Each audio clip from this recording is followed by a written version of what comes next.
What's up, everybody? Welcome to DFS by the Numbers. This is my betting breakdown for UFC Vegas 34. We have Jared Cannonier going against Kelvin Gastelum. A pretty solid fight card, a pretty tricky betting card, in my opinion. I think I'm going to keep it small this week. Coming off my biggest week ever since I have started tracking bets a couple weeks ago. Don't want to give it all back. So keeping it light in terms of the unit size, but I do have like 10 bets. 8 of which are plus money shots. So I'm hoping to come out with some money, and next week's looking very, very good. So this is a week where I'd lay off the parlays. I would not go all in this week. It is a very tricky card in my opinion. But with that said, it's going to be a very good card. I think a lot of these fights are phenomenal, and I cannot wait to break it down for you guys here. As always, we're going to talk about this card from a betting perspective and a betting perspective only. If you do want a further, more in-depth breakdown, go check out my full card breakdown and prediction video posted on Tuesday morning. And I also did a live stream on Friday as well. And if you guys are free 1 hour prior to the prelims on today, go check out my live stream going live there.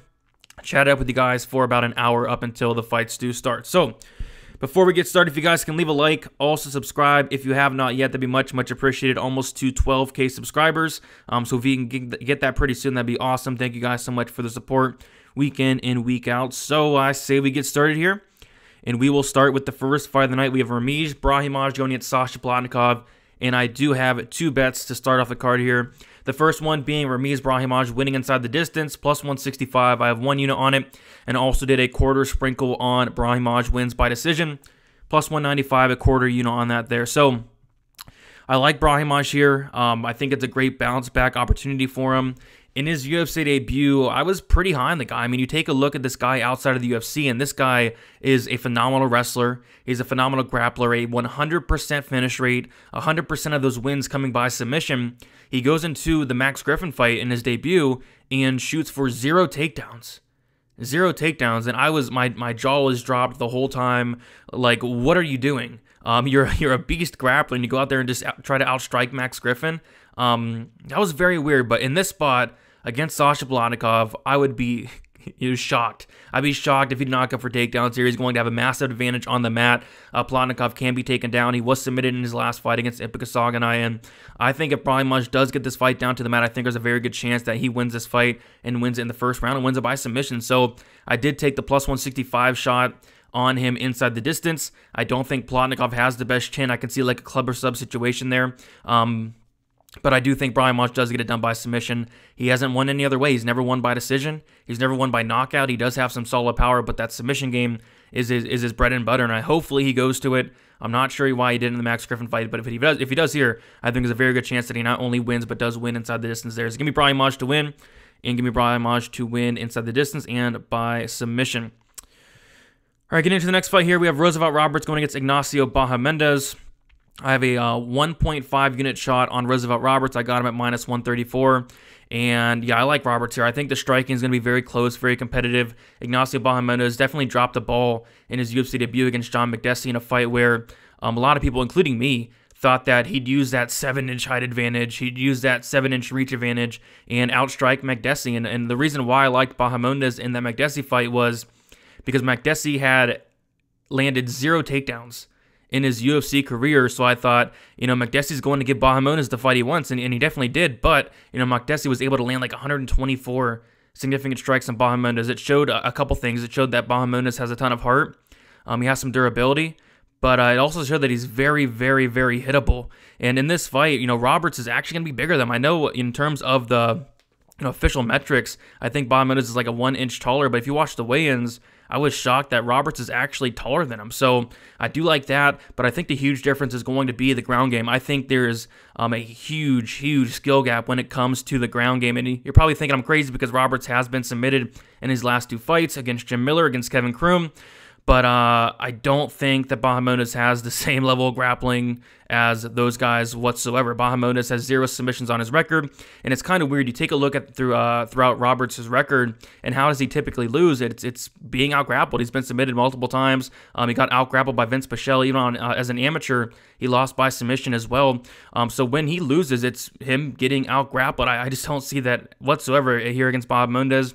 Like I said, I think the striking is going to be close, but I think the wrestling of Roberts is solid. He goes for takedowns. He gets them, and I think the grappling is going to be just a huge skill gap in the grappling. I think a submission is definitely likely as well, but I did take the The money line there, minus 135 or minus 134, 1.5 units on that. Roberts by sub, plus 300, not good enough for me. I can see a decision as well. So I do like Roberts here. Give me Roberts to win. I'll say by decision, but I do like that money line there on him, even where the line's at now, which is minus 140. I like it. All right, next we have William Knight going against Fabio Cherant. William Knight opened up a minus 325 favorite. He is now minus 175. He got down to minus 150, and at that point, I was getting kind of tempted here, but I don't want to bet on this fight. I think there's a lot better fights to bet on. I'm not high on either guy. These are two guys that I would typically, look to fade going against each other. I really want nothing to do with it. You have the fight doesn't go to decision, minus 230. Not good enough for me. William Knight has finished, I think, all of his wins but one. I think William Knight does get a finish here. Fabio Cherant has been knocked out by Alexa Kamor. He has been submitted by Alonzo Menafield. So I'll say William Knight wins. I'll say he does win inside the distance, which is minus 110, not good enough. I'll say he wins by KO, which is plus 140, not good enough for me. I'm just going to sit back and watch this one pass, but I will take William Knight to win. Not high on Fabio Cherant. Really not high on either guy, but I think William Knight is the better fighter, better competition. But yeah, both guys don't really offer much. So I'll take William Knight inside the distance, though. No bet. Bay Malecki going against Josiane Nunes. I was very tempted on Bay Malecki. She was sitting at like minus 115 at one point. Now the line's minus 160, and if I didn't touch at minus 115, I'm not going to touch at minus 160, obviously. But what I did do was I took a shot on the fight doesn't go to decision. I got it at plus 135, and I put half a unit on that. I think it's a solid spot here in a fight where both fighters are finishers. Dating back to both fighters, their careers and their amateur days, both fighters have a combined 2 decision wins. Malecki has some solid power. If she can get on top, I think she can either find a submission or, solid ground and pound as well. As far as Josiane Nunes, she has a ton of power. Although she is knocking out some very questionable competition, she does have power nonetheless, and Malecki is pretty hittable. So I think a finish is not that crazy. I think if Malecki does get on top, a finish can come. Or if Nunes can close the distance, hit Malecki with a hard shot, maybe she does finish Malecki there. So I also took a look at Malecki inside the distance, stuck out to me. Plus 260, it was plus 300 earlier in the week, but instead, just wanted to cover both sides, and I did take half a unit shot on the fight doesn't go to decision, but as far as a straight pick, I will go Malecki. She's going to be the much bigger fighter by a significant margin, and I think she's a better fighter as well, but yeah, minus 160, don't really want to get involved there, but I did take a half shot on that fight doesn't go. All right, next we have Brian Kelleher going against Domingo Palerte. We have Brian Kelleher, who is minus 175, Palerte, who is plus 150. And I do have a money line shot on Brian Kelleher, minus 170, 2-unit bet on it. And I really do like Kelleher in this spot. The only thing that concerns me is Palerte is going to be much bigger. He's going to have a 10-inch reach advantage, but honestly, that is the only thing that does concern me. You take a look at their careers and who they're losing to, where you have Palerte, he's losing to Felipe Caloris. You have Palerte, who's losing to Journey Newson. He's almost getting finished by Vince Morales on the Contender Series, whereas Brian Kelleher is losing to the best of the best, guys like Marlon Vera, guys like Cody Stamen, guys like Ricky Simone. I mean, the level of competition is just night and day. The experience is night and day, and even the skill gap, I think, is night and day. I think Brian Kelleher is better everywhere, striking, grappling, wrestling, cardio, really, you name it. I think Brian Kelleher is better in every single aspect of MMA outside of the age gap, which I believe is three years there. Kelleher, 34 years old. Palerte is 31. And then on top of that, just the size and the reach of Palerte, which, again, that's the only thing that does concern me in this fight. So I like Brian Kelleher. I think he's going to have success in the grappling. I think even on the feet, he can land a big shot as well. I really have question marks about the chin of Palerte. I've seen him hurt a ton of times. Never officially knocked out because that Newsom loss did turn into a no contest, but still, we've seen him knocked out. We've seen him, about to be knocked out plenty of times. And if you're losing to Felipe Caloris, I think Brian Kelleher has a very good chance to win this fight. So I did take the money line shot on Brian Kelleher, 2 units, minus 170. All right, moving up, we have Luis Saldana going against Austin Lingo. I do have another bet here. I have the under 2.5 rounds. Both guys are finishers. Believe it or not, Saldana's last win against Jordan Griffin was his very first decision win ever. He has finished 14 out of his 15 wins, and that Griffin win, I thought it should have been a loss. So, in reality, very well could have still be finishing all of his wins. I really thought Jordan Griffin did enough to get the win there, but regardless, Saldana's a finisher. He has knockout power, submission threat as well. You know, Lingo as a finisher as well, has a ton of power, comes forward, throws bombs. I mean, the majority of finishes of Austin Lingo, they do come in like a minute or less. So I think if Austin Lingo does win, it's going to be by knockout. I think if Saldana does win, I think it could be a knockout as well. Austin Lingo, although he's never been knocked out in his pro career, he has been knocked out as an amateur in 2017, and he's never fought somebody as dangerous as Luis Saldana. I mean, his one loss to Yusuf Salau's not finishing anybody. Saldana is a finisher with like a 93% finish rate. So I think either fighter that wins here can very well get a finish, especially just how the fight's going to play out. Small cage with Austin Lingo coming forward, throwing bombs, Saldana doing the countering. Both guys very dangerous. I think a finish is likely, or at least more likely than the line I got it indicates. I mean, I got plus 126 on the under 2.5 rounds. I have 1 unit on it. I think it's still like plus 115. So yeah, I think there's a very solid chance that there is a finish in this fight. As far as the pick, I will go Austin Lingo to get the knockout, but very close fight. I don't want to touch it from a money line perspective, but I do think this fight should be an all-out war. I think it's going to be one of those fights where, you know, Lingo's going to pressure, looking for that kill, and I think it's going to be a fun fight. So give me the under 2.5 at plus 126, 1 unit on that. All right, Alexander Pantoja going against Brandon Royval. Very, very close fight. You see that Pantoja opened up minus 125, currently minus 180. I kind of more so agree with the opener. I'm a big Alexander Pantoja guy, and I'm actually been pretty low on Brandon Royval compared to other people. I think is a little bit overhyped, a little bit overrated, but in this matchup, I feel like Royval could give Pantoja some problems just with his unorthodox, crazy style, tons of volume, just the pace he pushes. I think it could give Pantoja problems. Pantoja has slowed down in the past, and you know, I'm curious to see if he can keep up with that pace of Brandon Royval. So, close fight. For me, it's dog or pass. I didn't take a shot on Royval here, but I think the over could be a sneaky look. I think it's like minus 125 for the over, and it combined 45 fights between the two fighters. There's only been one finish loss, and that one finish was a shoulder injury against Brandon Moreno for Royval. So other than that, like outside of an injury, both guys are very, very tough. Both guys have never been finished outside of that injury. And Pantoja, you're not finishing the guy. The guy has a chin of steel, black belt in BJJ. Brandon Royval, you know, same thing. He has a very good chin himself. I believe he's either a brown or black belt, great grappler himself. I see this actually going to decision. I think it's going to be a crazy, wild fight that does squeak over, and that's kind of how I'm looking there. Did not bet it, but I'm going to kind of see where that line goes. A lot of money's coming in on the under, and the fight doesn't go to decision. So if I can get a good line on that fight goes, or the over, might take a shot there, but I'm going to sit back and wait and see where that line does go there. But as far as the pick, I'm actually going to take the dog in Royval. Close fight, dog or pass for me, but just no money on it as of now. Should be a fun fight, though. My favorite fight on the card. Vince Pichel going against Austin Hubbard. We have Pichel, who is minus 110. Austin Hubbard is minus 110. A fight that I'm sitting back and waiting for. I would love to get plus money on Vince Pichel. I don't know if it's going to happen or not, but I think it's a solid matchup for him. You know, how do you beat Austin Hubbard? You take him down multiple times. You out-grapple him. I think Pichel, very solid wrestler and a very good grappler as well. I think he's going to have the grappling advantage here. And, you know, typically how Austin Hubbard wins is, you know, he kind of survives the early storm like he did against Max Roskopf. You know, they tire out and then he has success, you know, down the stretch.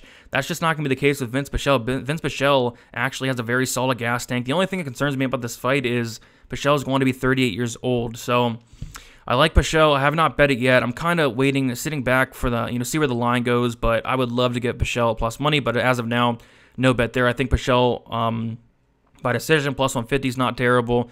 I think the fight goes to decision, although chalky. I don't think it's terrible at all. So give me Pichel as far as a win, but no bet there for me. Next, we have Trevin Jones going against, this is going to be a hard name to pronounce, Siakabab Cockromanov. We have Jones, who is minus 145, and Cockromanov, who is plus 125. And Jones actually opened up plus or minus 300, and he went to a dog. I think he was sitting around like plus 130. For some reason there, and then all of a sudden more money came in on Jones, and for a good reason, minus 145. I think the big key things to mention here is, you know, the toughness of Trevin Jones. This guy is so tough. He has an absolute chin on him, never been knocked out in his career. And I think that, the short notice aspect of Cockromanov could give him some problems here. He has slowed down in fights in the past, and him coming in on short notice definitely does concern me. And what Cockromanov does in a lot of his fights is try to get his opponents down to the mat. And, Trevin Jones is a black belt in BJJ. I know we haven't got to see that grappling much in the UFC thus far because he's been knocking guys out, but he does have that black belt in his back pocket. I like Trevin Jones here, not enough to lay the money line. I'm not overly high on Trevin Jones, but I think that the props are very interesting for this one. So Trevin Jones in his career has 3 knockout wins, which is really surprising because you see him going out there and knocking guys out left and right in the UFC. So 3 of those knockout wins, 2 of those are coming in the UFC. Prior to that, he was an absolute decisionator, and Trevin Jones by decision plus 480 is really kind of sticking out. But then again, if Cockromanov does slow down as the fight goes on, maybe Jones does get that late finish. Jones by KO plus 300. The fight doesn't go to decision, minus 185. Could be something to look at as well. But yeah, tough fight to call. I could see it going either way. I could see Jones either winning a decision, or maybe he does continue that knockout streak that he has shown thus far in the UFC. The short notice of Cockromanov does give me some serious pause in terms of the props or in terms of anything. But I do like Trevin Jones. I'll pick him to win, but no bet here for me. Was thinking about potentially doing like an under, but they set it at 1.5. No, thank you there. All right, next we have Chase Sherman going against Parker Porter. We have Sherman, who is minus 190, and Parker Porter, who is plus 165. I do have 2 bets here as well. I took a 1-unit shot on Chase Sherman wins inside the distance, plus 110, 1 unit on it. And I also have a quarter-unit sprinkle on Sherman wins by KO, plus 130. Like I said, a quarter unit on that. I like Chase Sherman here quite a bit. I think he's the better fighter by a decent margin. He's fought the better competition by a mile. I think he's the more durable guy. I think he has more toughness. Both guys have no striking defense, but Sherman actually has the toughness and the chin to back it up. Parker Porter, I really do question his toughness. I question his durability. He's been knocked out multiple times, finished in 100% of his losses, and Chase Sherman's a finisher. 93% finish rate for Chase Sherman, winning only 1 decision in his entire career. I think there's a very good chance that Chase Sherman not only wins, but does knock out Parker Porter here. Honestly, I really don't hate the money line at minus 190, but if Chase Sherman does win, there's a very good chance he does win it inside the distance, and at plus 110, I'm willing to take my shot and also have a quarter unit on that knockout prop. Chase Sherman's never won by submission. Chase Sherman, a 93% knockout rate, and Parker Porter, no striking defense, no chin. Give me Chase Sherman here to get that knockout early. Mark Matson going against Clay Guida.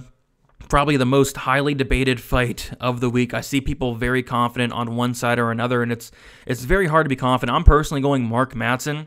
I think he has more ways to win. I think he's going to be very dangerous early. Clay Guida has been finished a massive 12 times. He's been finished a massive 12 times, 10 of those coming by submission. He is there to be submitted, and I think a Matson submission, especially early in that first round, is definitely not out of the question there. Matson by submission in the first round is plus 1,500. And I did take a quarter unit stab on that because, Matson, when he does win inside the distance, it is in that first round when he is fresh. And Guida has been submitted more times than not. And Matson has a solid squeeze on him, solid guillotine. So I did take a quarter unit on Matson by submission. I did not want to, play that money line, though. Minus 155 for Matson. I really can't get to it because if he does not win in the first round, if he does not win in the first round and a half, it's going to get very, very sketchy, very, very fast. Mark Matson goes all out for those takedowns. I have serious question marks about his gas tank, as a lot of people do.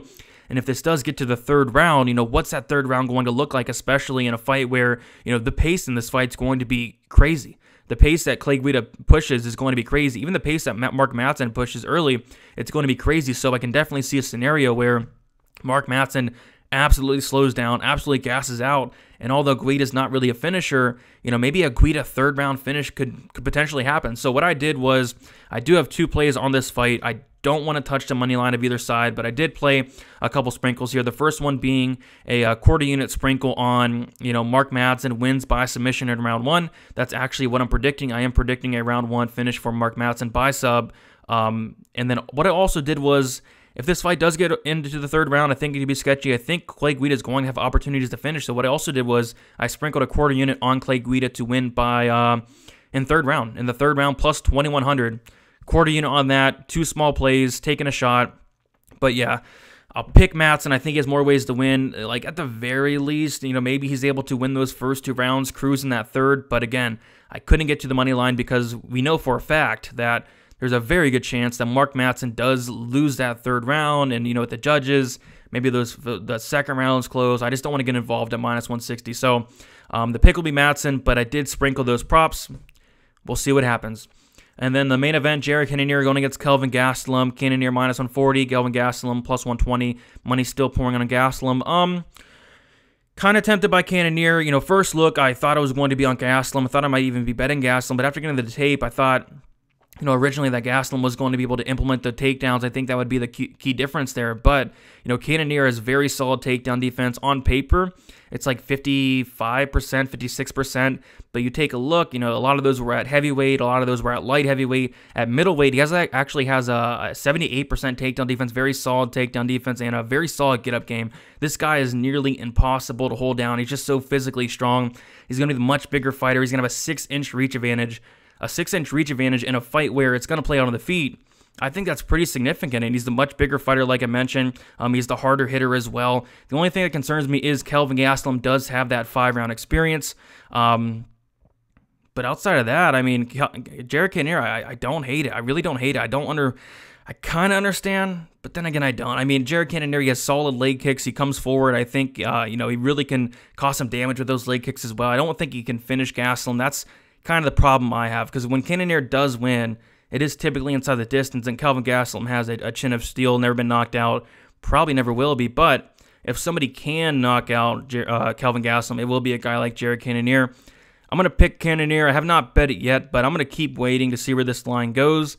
If I can get like maybe minus 125, minus 120, I'm starting to get very tempted on the Jared Cannonier side. Just the size is key here, the power. But, you know, the age just concerned me. Jared Cannonier, 37 years old. But, yeah, I like Cannonier here. So, small week for me, guys, in terms of the unit size. A bunch of plus money shots, and it's a tough card from a betting perspective. I think it's going to be a fun card, but a lot of fights that can go either way. I see a lot of strong opinions on both sides, and, you know, I tweeted it out on Twitter the other day. You know it's going to be a tough week when your most confident pick is Chase Sherman and Babe Malecki. And it's crazy. I mean, Chase Sherman is the biggest favorite on the card. But yeah, so should be a solid night. Looking forward to next week as well. Already started taping that, and I'm liking next week a lot better, to be honest. But yeah, keeping it small, keeping it light here. I will go over my bets quickly. You can also follow me on Twitter, DFS_numbers, Instagram, DFS by the numbers. You can check them out there. I'll post them sometime on Saturday. So my 2 money line shots, Brian Kelleher, 2 units, minus 170. Roosevelt Roberts, minus 134, 1.5 units. I have Saldana versus Lingo, under 2.5 rounds, plus 126, 1 unit. Babe Malecki, Josiane Nunez fight doesn't go to decision, plus 135, half a unit. Chase Sherman wins inside the distance, plus 110, 1 unit. A quarter unit sprinkle on Sherman wins by KO. Ramis Brahmimage wins inside the distance, plus 165, 1 unit. A quarter unit on Brahmimage wins by submission, plus 195. Clay Guida wins in the 3rd round, plus 2100, quarter unit shot on that. And then Mark Madsen wins by submission in round 1, plus 1500, quarter unit on that. I think I covered it all. Yeah, small week. Good luck, guys. Let's make some money, and we will see you soon. Check out the live stream 1 hour prior to the prelims. Hit the sub. Let's get to 12K in the near future. That'd be much, much appreciated. That's about it, guys. Good luck, and yeah, let's make some money.